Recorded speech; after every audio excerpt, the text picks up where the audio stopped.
नमस्कार। बहुत दिनों के बाद एक और लाइव आपके समक्ष और बहुत सी समस्याएं, बहुत से सवालों को लेकर आज हम बात करेंगे आपसे।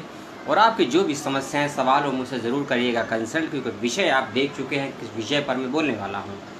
एनटीए के एग्ज़ाम को लेकर जो बहुत से एग्ज़ाम करवा रहा है एनटीए देश में, कई परीक्षाओं को लेकर, कई प्रवेश परीक्षाओं को लेकर, उसमें आ रही समस्याओं पर बात करेंगे। एडमिट कार्ड को लेकर क्या क्या नए नोटिफिकेशन आ रहे हैं उसको लेकर भी बात करेंगे। एग्ज़ाम शेड्यूल को लेकर जो नए नए नोटिफिकेशन और स्टूडेंट्स के सवाल आए हैं मेरे पास, उसको लेकर भी बात करेंगे। और कैसे एग्ज़ाम की डेट क्लैश हो रही है, एक ही दिन पर बच्चों के एक से अधिक भी एग्ज़ाम हैं। कुछ एग्ज़ाम प्रतियोगी परीक्षाओं के हैं और कुछ बच्चों के एग्ज़ाम मास्टर्स और बीए के हैं।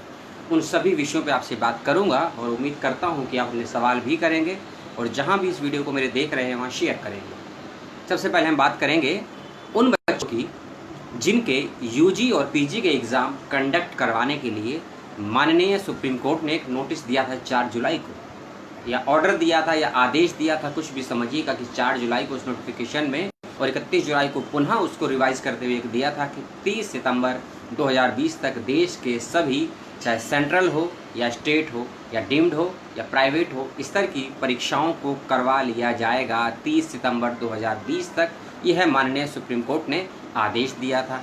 ये लगभग सभी लोग जानते हैं और इस नोटिफिकेशन का बहुत ज़्यादा विरोध भी हुआ, क्योंकि 30 सितंबर तक सभी विश्वविद्यालयों की, महाविद्यालयों की परीक्षाएं कंप्लीट हो जाएं, ऐसा बिल्कुल भी संभव नहीं था। उसके पीछे कई कारण थे, क्योंकि प्रवेश परीक्षाएं और एग्ज़ाम की परीक्षाएं जो स्कूल्स कॉलेज जो कॉलेजेस में होती हैं बी और एमए के स्तर की, उसके लिए टीचर्स की व्यवस्था करनी होती है। एक बिल्डिंग्स की, एक जगह की, एक स्थान की व्यवस्था करनी पड़ती है जहां बच्चे एग्ज़ाम देंगे। और उससे ज़्यादा महत्वपूर्ण, बच्चे एग्ज़ाम देने अपने अपने सेंटर पर कैसे पहुंचेंगे, जबकि देश में रेल यातायात सुचारू रूप से नहीं है।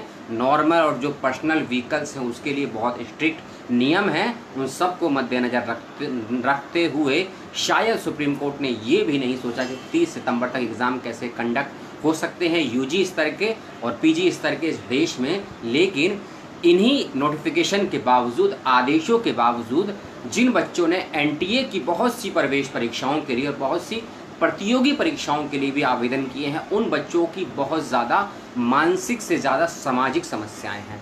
और आज मैं उन्हीं साइकोलॉजिकल नहीं बल्कि सोशली क्या क्या प्रॉब्लम्स हैं उस पर भी बात नहीं करूँगा। मैं उन सवालों पे बात करूँगा जो मुझे पिछले 7-8 दिनों से बहुत ज़्यादा की संख्या में आ रहे हैं, चाहे मेरा फेसबुक हो या मैसेंजर हो या मेरा जीमेल हो। बहुत ज़्यादा मेल आ रहे हैं बच्चों के, और उन बच्चों से मैं यही कहता हूँ कि सवाल मुझसे करने से ज़्यादा बेहतर होता है आप एनटीए को डायरेक्ट सवाल करें। तो बच्चों का पलट जवाब होता है कि सर, कुछ सर कहते हैं, कुछ भैया कहते हैं कि एनटीए जवाब नहीं देता है। जो फ़ोन नंबर दिए हैं एनटीए ने, उस पर कोई रिप्लाई नहीं होता है। जब मेल करते हैं तो उस पर जवाब नहीं आता है। बहुत ज़्यादा समस्या है। और इसी वीडियो में मैं इग्नू के एग्ज़ाम को लेकर भी बात करूँगा, याद रखिएगा। इग्नू की भी बात करूँगा, सीयू सेट की भी बात करूँगा, यूजीसी नेट की भी बात करूँगा, जी के होने वाले एग्ज़ाम में क्या नया बदलाव हुआ है उसकी भी बात करूँगा, शेड्यूल प्लस सेंटर के विषय में। इसलिए सूचनाओं को बिना एक सेकंड मिस किए हुए देखिएगा। जब सुप्रीम कोर्ट ये कहता है कि देश के सभी विद्यालयों, महाविद्यालयों की परीक्षाओं को 30 सितंबर तक करवा लिया जाएगा, लेकिन इस जाएगा के पीछे जो क्वेश्चन मार्क है, क्या सुप्रीम कोर्ट या स्टेट गवर्नमेंट ने विद्यालयों, महाविद्यालयों को एग्ज़ाम की सुविधाएं प्रदान की हैं? जब आप कहते हैं, ये भी कहा जाता है कि फिजिकल डिस्टेंसिंग बनाते हुए, मैं सोशल डिस्टेंसिंग का विरोध नहीं करता हूं, लेकिन शब्द है फिजिकल डिस्टेंसिंग। क्या फिजिकल डिस्टेंसिंग को बनाए रखने के लिए आपने विद्यालयों, महाविद्यालयों में वह सुविधाएं दी हैं?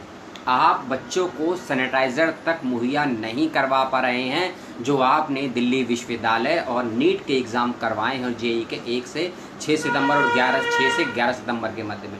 बच्चों के ही मेल आए हैं कि कोई सोशल डिस्टेंसिंग नहीं है सेंटर्स पर। ये बिल्कुल साफ साफ नज़र में आया। बहुत से फोटोग्राफ मैं भी रिलीज़ कर सकता हूं, लेकिन उससे कुछ फ़ायदा नहीं है, क्योंकि जितने भी दर्शक इस वीडियो को देख रहे हैं मेरे, वे सभी उन पिक्चर्स को देखे होंगे, बहुत से यूट्यूबर ने दिखाया भी होगा। जब सेंटर्स पर सोशल डिस्टेंसिंग नहीं है, यातायात के साधन सुचारू रूप से चल नहीं रहे हैं, तो सुप्रीम कोर्ट ने क्यों अपने उस आदेश को वापस नहीं लिया जिसमें कहा गया कि सभी परीक्षाओं को 30 सितंबर तक करवा लिया जाएगा? अगला मुद्दा उठता है एनटीए के एग्ज़ाम का। एनटीए के अंतर्गत जो नेट का एग्ज़ाम होने वाला है, नेशनल एलिजिबिलिटी टेस्टिंग इसका वाला है, इसको बहुत से नहीं बच्चे, 20 लाख के समथिंग बच्चे इस एग्ज़ाम को देने वाले हैं। अगर मैं उसमें CSIR नेट और UGC नेट को जोड़ देता हूं तो लगभग 20 लाख के बच्चे हैं और इनकी एग्ज़ाम की डेट भी लगभग आ चुकी है, 16 से 18 सितंबर और 21 से 25 सितंबर। लेकिन एक सबसे बड़ी 2 उलझनें इसमें आ रही हैं, क्योंकि इसी डेट्स के दौरान बहुत से डिस्टेंस विश्वविद्यालय, बहुत से डीम्ड विश्वविद्यालय और बहुत सी सेंट्रल यूनिवर्सिटीज़ के बच्चों के UG और PG के एग्ज़ाम भी इन्हीं डेट्स के दौरान हो रहे हैं और बच्चों के एडमिट कार्ड भी आ गए हैं। जब समस्या ये आती है कि बच्चों का एडमिट कार्ड आ गया है UG और PG की परीक्षाओं के लिए और बच्चों का एडमिट कार्ड नेट की परीक्षाओं के लिए भी कब आएगा उसके विषय में भी बताऊंगा और आएगा नहीं आएगा उसकी भी बात करूंगा। अब बच्चों के सामने समस्या ये है कि बच्चे एग्ज़ाम किस चीज़ का दें, अपने UG और PG का एग्ज़ाम दें या बच्चे अपने नेट का एग्ज़ाम दें या बच्चे प्रतियोगी परीक्षाओं का एग्ज़ाम दें, क्योंकि अभी इसी NTA के अंतर्गत आने वाले JNU ने अपने एग्ज़ाम की डेट रिलीज़ नहीं की है। इस बात का भी आपको ध्यान, क्योंकि JNU ने अपने एग्ज़ाम में डेट्स को बढ़ा दिया है 21 सितंबर तक अंडर PhD कैटेगरी के लिए और अंडर JRF कैटेगरी के बच्चों के लिए, ये भी एक सूचना थी। और साथ ही साथ IGNOU ने भी अभी अपने UG और PG के स्तर की एग्ज़ाम डेट को रिलीज़ कर दिया है 17 सितंबर से लेकर 16 अक्टूबर के बीच में। अब ये सोचिए कि मास्टर्स कैटेगरी के या मास्टर डिग्री के IGNOU के बच्चे, जो भारत का सबसे बड़ा सेंट्रल यूनिवर्सिटी और विश्वविद्यालय है, उसके लाखों बच्चे मास्टर्स स्तर के, चाहे MCOM हो, चाहे MSc हो या MA हो, ये बच्चे अपने MA के, MCOM, MSc के एग्ज़ाम देंगे या नेट के एग्ज़ाम देंगे, ये भी उनके समक्ष बहुत बड़ा सवाल है। इस चीज़ को NTA को सोचना होगा और देश के MHRD मिनिस्टर, गलती हो गई, देश के मिनिस्टर ऑफ एजुकेशन पोखरिया जी को भी सोचना होगा। एक सवाल और उठता है कि सुप्रीम कोर्ट जब ये आदेश देता है, उसी आदेश को राज्य सरकारें माने या सेंटर के आदेश को माने, सुप्रीम कोर्ट ने यह स्पष्ट नहीं किया है। सुप्रीम कोर्ट ये क्यों नहीं बता रहा है कि जो परीक्षाओं की जिम्मेदारी है वह सेंटर के विषय में आती है या स्टेट गवर्नमेंट का मुद्दा आता है। सुप्रीम कोर्ट क्लियर कर दे कि आप के जो भी परीक्षाएं होनी है उसमें 4 जुलाई का आदेश फॉलो होगा या 31 जुलाई का आदेश फॉलो होगा, और यदि फॉलो होगा तो क्या इस देश में, जी हाँ, तो क्या इस देश में केवल स्टूडेंट्स के लिए परीक्षाओं के आने जाने के लिए विशेष ट्रेनें, विशेष बस सेवाएं क्या चालू नहीं हो सकती हैं? बिल्कुल हो सकती हैं। जब इस देश में आप एक विशेष वर्ग, एक विशेष कोचिंग सेंटर के हब माने वाले राजस्थान के कोटा के बच्चों को स्पेशल बस ट्रेन से एक जगह से दूसरी जगह भेज सकते हैं, तब ये भी हो सकता है कि देश में बच्चों की सुरक्षा के साथ साथ बच्चों के भविष्य के लिए भी आप कुछ समय के लिए रेलगाड़ियाँ और बस सेवाएं भी चला सकते हैं। लेकिन उसके बाद भी समस्याओं का समाधान नहीं होता है, क्योंकि एक दिन में बच्चा कितने एग्ज़ाम देगा और एक से अधिक एग्ज़ाम देने के लिए क्या बच्चा मानसिक रूप से तैयार है, इसको भी सोचना होगा। नोटिफिकेशन अगला विषय है। NTA की वेबसाइट पे आप जाएंगे तो उसमें एक ऑप्शन होता है आर्काइव का, NTA नोटिफिकेशन आर्काइव। उसके अंदर जब आप नोटिफिकेशन को देखेंगे, 13 सितंबर को नीट की UG स्तर की परीक्षाएं होनी है। 13 सितंबर को नीट की UG परीक्षाएं होनी है, एडमिट कार्ड आना है। 10 सितंबर रात्रि को एक नोटिफिकेशन अपलोड होता है। उसमें क्या लिखा है? उसमें लिखा है कि जो शेड्यूल पहले बनाया गया था, खासकर एग्जामिनेशन सेंटर को लेकर, वह बदल दिया गया है और बच्चे नया शेड्यूल के लिए अप्लाई करें और देखें यह नोटिफिकेशन आया है। 13 सितंबर को एग्ज़ाम है और 10 सितंबर को नोटिफिकेशन आ रहा है। लेकिन सवाल ये है कि उस 10 सितंबर के आए हुए नोटिफिकेशन पे अपलोड की डेट 4 सितंबर दी हुई है। अब इस चीज़ को समझिए, 4 सितंबर की डेट है, 10 सितंबर की रात को नोटिफिकेशन अपलोड होता है और किसके लिए अपलोड होता है? 13 सितंबर को होने वाली UG स्तर की नीट की परीक्षा के लिए एक नोटिफिकेशन और आता है। उसके अंतर्गत AIAEE की परीक्षाएं होने वाली हैं, उसकी भी डेट क्लियर कर रही है। 11 से 15 सितंबर, 16 से 18 सितंबर और 17 से 21 सितंबर। इस डेट्स के दौरान जैसा कि मैंने बताया, बहुत से विश्वविद्यालय महाविद्यालयों में UG और PG की परीक्षाएं होनी है, साथ साथ IGNOU की परीक्षाएं होनी है। समस्या ये है कि बच्चे किसका एग्ज़ाम देंगे, क्योंकि ऐसे भी बहुत से बच्चे हैं, कुछ कोर्सेज रेगुलर करते हैं, कुछ कोर्सेज डिस्टेंस मोड पे करते हैं, जो आर्थिक रूप से ठीक उन बच्चों के लिए बहुत बड़ी समस्या ये है कि किसके एग्ज़ाम को दें, और एडमिट कार्ड दोनों ही बच्चों ने डाउनलोड कर लिए हैं। क्योंकि इस देश में समस्या यही है कि सरकार तो आदेश दे देती है, सुप्रीम कोर्ट भी आदेश दे देता है, लेकिन आदेश को क्रियान्वयन करने के लिए जिम्मेदारी दोनों नहीं उठाना चाहते हैं, ना ही देश का सुप्रीम कोर्ट, ना ही देश की सेंट्रल मिनिस्ट्री, ना ही स्टेट मिनिस्ट्री।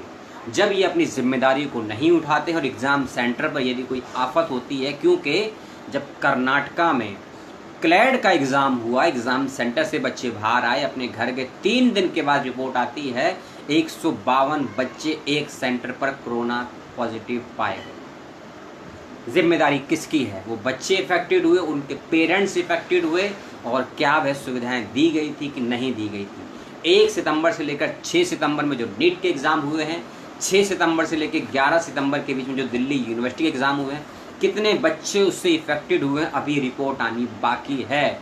अभी तो 24 घंटे ही हुए हैं और आप भी ये देख रहे हैं कल 11 सितंबर की डेट में 95,000 से अधिक मरीज आए हैं, कोरोना पॉजिटिव हैं। जब ऐसे मामले आ रहे हैं तो बच्चों को सबसे ज़्यादा प्रेशर सामाजिक डिस्टेंसिंग से ज़्यादा उस मानसिक दबाव का है जो सिस्टम और एनटीए दे रहा है इस समय। मेरी भी कुछ परीक्षाएं होनी हैं और समस्या यही है कि 2 परीक्षाएं मैं छोड़ चुका हूं।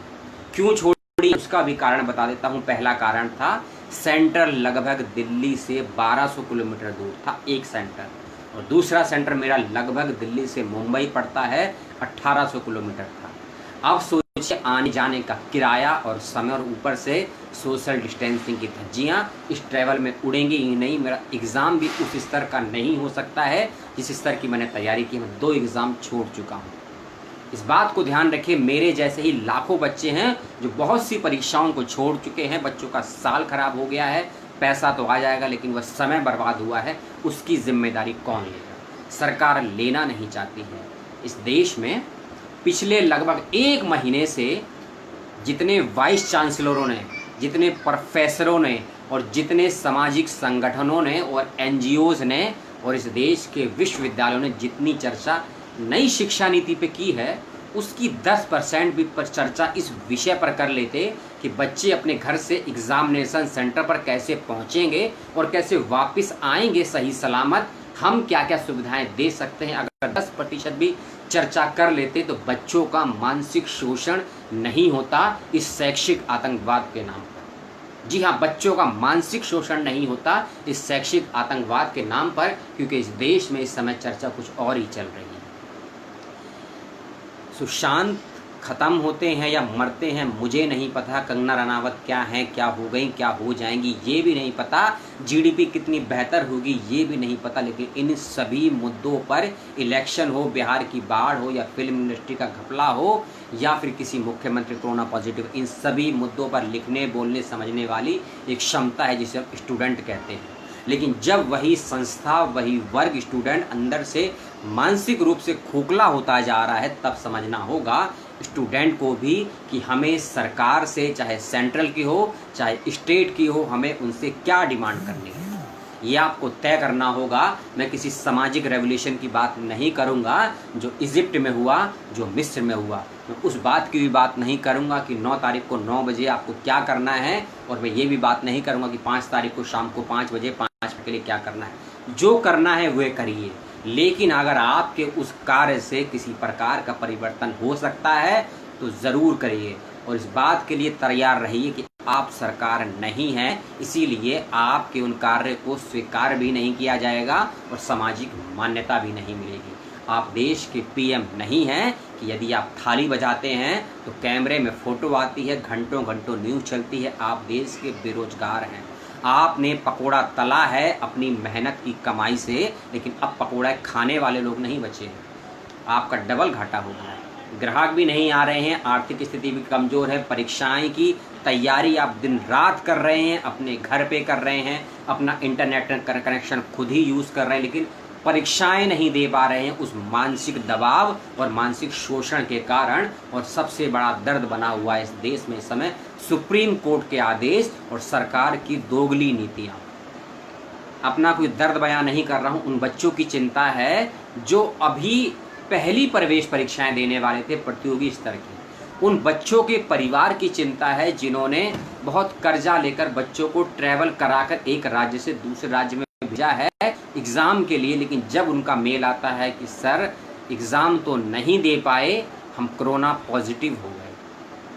अब इन बच्चों का दर्द समझिए, कौन जिम्मेदारी लेगा, समाज या हमारा सिस्टम या हम आप जैसे लोग जो अपनी लाइक डिसलाइक के लिए एक वीडियो बना के अपलोड कर देते हैं अपने फेसबुक पर, अपने यूट्यूब पर उस क्षणिक सफलता के लिए। कौन जिम्मेदार है? सवाल करना है तो करिए, नहीं तो सिस्टम के साथ चलिए, यही आपका दायित्व है।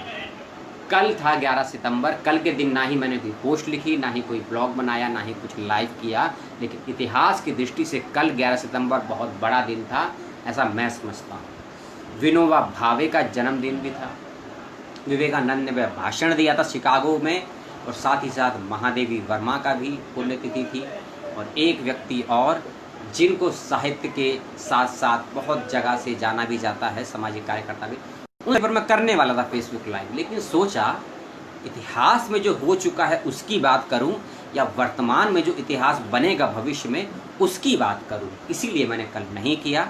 इस सूचना को आप शेयर करें, एनटीओ को एक दिन में 10 से ज़्यादा मेल करिए, भारत सरकार के MHRD शिक्षा मंत्रालय को बार बार मेल कीजिए, अपनी समस्याओं को बताइए। आप समस्याएं नहीं बताएंगी, सरकार या सिस्टम या न्यायालय कोई जादू की छड़ी लिए हुए नहीं बैठा है कि आपकी घर की और आपकी मानसिक समस्याओं को वो जानता है। आप जब तक उनके संज्ञान में, उनकी नॉलेज में नहीं लाएंगे, अपनी समस्याओं को समाधान नहीं देंगे, क्योंकि बदलाव या परिवर्तन कोई भी डिसीजन, क्योंकि कल से संसद का सत्र भी चालू होने वाला है।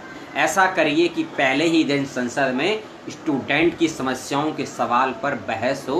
वह अलग दुर्भाग्य है कि इस बार शून्यकाल को हटा दिया गया है, प्रश्न नहीं होंगे, लेकिन जो भी अध्यादेश आ रहे हैं उन्हीं के दौरान पहले ही दिन संसद में स्टूडेंट्स की मानसिक पीड़ाओं के सवाल उठें, यातायात के सवाल उठें, और परीक्षाओं से जो परेशानियां हो रही हैं उसके भी सवाल उठें। जिस भी विधायक को, जिस भी मंत्री को, जिस मिनिस्टर से आपके संबंध हैं, जो भी इस वीडियो को देख रहे हैं वहाँ उनको संपर्क करें, मेल करें, मैसेज करें, व्हाट्सएप करें, ट्विटर करें, इंस्टाग्राम करें, फेसबुक करें, जो भी आपके पास सामाजिक संजाल तंत्रों के साधन हैं, अपनी बातों को रखें।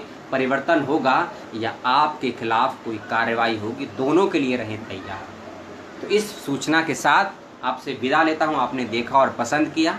कल 14 सितंबर है, शिक्षा दिवस, शिक्षक, अभी हमने शिक्षक दिवस मनाया, अब हम हिंदी दिवस मनाएंगे।